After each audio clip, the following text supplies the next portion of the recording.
Et pour parler de cette commémoration de Thiaroye 44, avec moi sur ce plateau, professeur Mamadou Diouf, vous êtes le président du comité pour la commémoration du 80e anniversaire du massacre des tirailleurs sénégalais.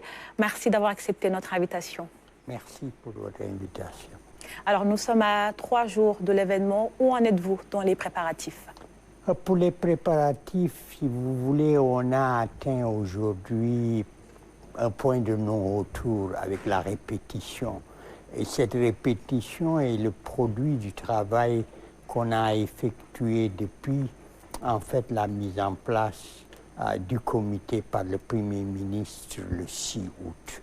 Donc, si vous voulez, les activités qui sont à la fois les activités officielles, mais aussi les prestations, qui sont des prestations culturelles et artistiques, tout est en place. Alors, pouvez-vous revenir brièvement ce qu'est le massacre de Thiaroye et dans quel contexte il est écrit? Le massacre de Thiaroye a été perpétré, comme je disais, le 1er décembre 1944. Et ça a été... Les principales victimes de ce massacre sont des tirailleurs sénégalais qui avaient été envoyés au front européen, mais dont la plupart n'ont pas véritablement, à quelques exceptions près, disons, participé à la guerre, du moins dans ses phases les plus importantes. Et donc, beaucoup de ces gens ont passé 4 années en prison, dans les prisons allemandes, mais aussi dans les prisons de la France occupée. Parce que vous savez, la France, la débâcle française, c'est en juin 1940. L'Allemagne occupe une partie de la France. Et justement, on va parler de la France. On a vu depuis quelques instants que le président français Emmanuel Macron a reconnu qu'il y avait un massacre à Thiaroye le 1er décembre 1944.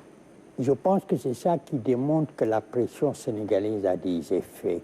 Le fait que le Sénégal ait décidé effectivement non seulement de commémorer le massacre, mais de s'investir dans la recherche des faits, dans l'établissement des faits, fait que progressivement l'étreinte est en train de lever. Il y a l'entrave que la France a posée depuis 80 ans, c'est-à-dire en refusant un accès libre aux archives, en refusant de rouvrir le dossier, parce que justement, on ne sait pas combien de tirailleurs ont été rapatriés en 1944. On ne sait pas les circonstances dans lesquelles, disons, le massacre a été perpétré. On ne connaît pas le nombre de victimes et on ne sait même pas où ils sont enterrés. Que faut-il faire pour trouver la vérité, pour que la lumière soit faite sur ce massacre? C'est d'abord de décider ce que le nouveau régime sénégalais a décidé, de faire de ce massacre un événement important et de s'évertuer à écrire le récit, qui est le récit de cet acte, qui est un acte qui annonce déjà d'autres actes que les Français, en fait, vont s'y lancer, que ce soit en Algérie, à Sétif en 1945 ou à Madagascar. Donc ce que l'État sénégalais a fait, le régime actuel, c'est d'ouvrir un dossier qui avait été fermé et par la France, qui ne voulait pas qu'on en parle, parce que c'est une tâche, et une des tâches les plus terribles sur la France. Parce qu'au moment où la France est en train de massacrer les tirailleurs sénégalais, la France célèbre la libération. Ce moment qui est un moment d'euphorie, un moment extraordinaire où la France retrouve sa liberté, c'est à ce moment-là que la France dit aux tirailleurs sénégalais qui se sont battus pour la France, vous retournez à votre place. Et votre place, c'est la place de colonisé.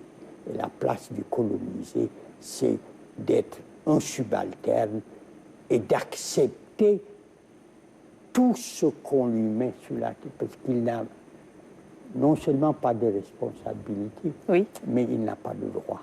Et pensez-vous que ce massacre est suffisamment connu aujourd'hui par les Sénégalais et tous les pays concernés par ce massacre des tirailleurs? Je pense pas. Qu'est-ce qu'il faut faire alors pour mieux... Mais justement, et c'est ça que nous sommes en train de faire, si vous voulez.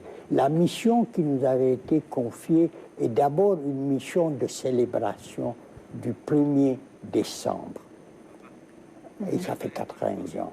Et si vous voulez, l'intérêt d'en parler, c'est que quand le massacre est fait le même mois, Senghor écrit un poème qui s'appelle Thiaroye. Et dans ce poème, il se lamente. Il se lamente effectivement du fait que la France, qui n'est plus la France, Lamine Gueye lance une campagne pour une commission parlementaire d'enquête.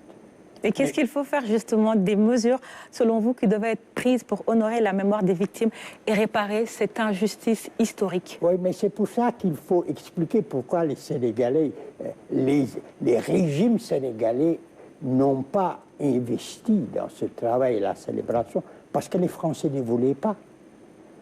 Mais ce n'est pas une raison. Non, les Français ont dit aux Sénégalais, vous ne faites pas. Quand Sembène fait camp de Thiaroye, Sembène et Fatisso, les Français interdisent le film. Aujourd'hui, nous avons décidé, les Sénégalais ont décidé de faire ce travail, de le célébrer et d'en faire un lieu de mémoire. Donc ce qu'il faudra, c'est faire la recherche, c'est enseigner cela, c'est entretenir. Parce qu'une mémoire s'entretient. Et une mémoire s'entretient un peu. Et justement, comment pouvons-nous utiliser cette mémoire pour construire une société plus juste et inclusive, selon vous? On peut la construire parce que ce moment qui est d'une violence extraordinaire est un moment qui porte aussi cet espoir et ces valeurs que les tirailleurs ont acquis dans la guerre et se sont lancés dans une bataille qui est une bataille pour l'émancipation.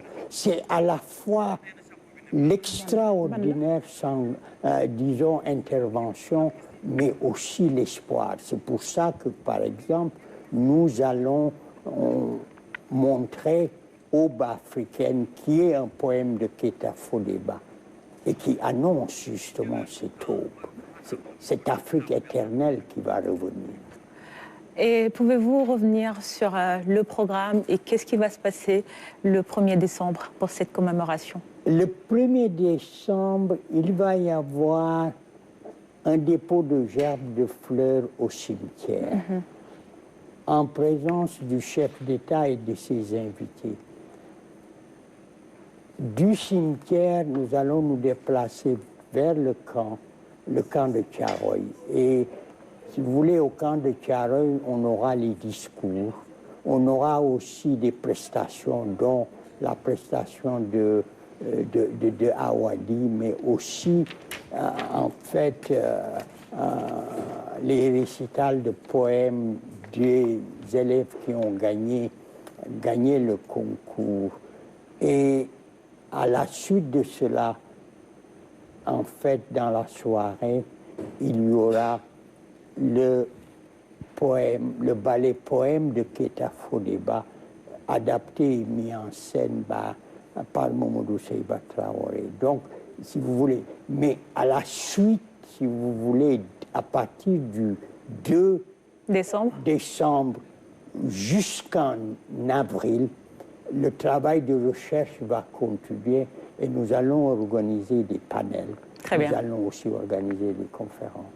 Merci beaucoup, professeur Mamadou Diouf. Je rappelle que vous êtes le président du comité pour la commémoration du 80e anniversaire du massacre des tirailleurs sénégalais. Merci beaucoup pour votre invitation.